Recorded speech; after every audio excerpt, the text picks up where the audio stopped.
Telangana BJP chief Ramachandra Rao పంపించిన legal నోటీసులపై deputy CM Bhatti Vikramarka స్పందించారు. రోహిత్ వేముల ఆత్మహత్యపై అనుచిత వ్యాఖ్యలు చేశారని భట్టికి రామచంద్రరావు లీగల్ నోటీసులను పంపించారు. అయితే నోటీసులపై స్పందించిన భట్టి సమయం వచ్చినప్పుడు సమాధానం చెప్తానని అన్నారు. లీగల్ నోటీసులకు భయపడే వ్యక్తిని కాదని అన్నారు భట్టి విక్రమార్క. తాను మాట్లాడిన ప్రతి దానిపై కూడా నిలబడి ఉంటానని అన్నారు.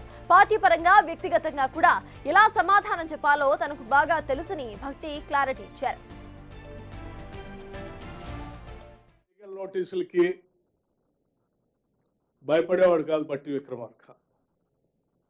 I stand by what ever I set. సమయం వచ్చినప్పుడు డెఫినెట్గా ఆ లీగల్ నోటీసు ఆయన చెప్పిన దానికి, ఆయన నోటీస్ పంపించిన దానికి ఆ పార్టీ పరంగా ఏ రకంగా సమాధానం చెప్పాలో తెలుసు, వ్యక్తిగా నేను కూడా ఏ రకంగా సమాధానం చెప్పాలో కూడా తెలుసు.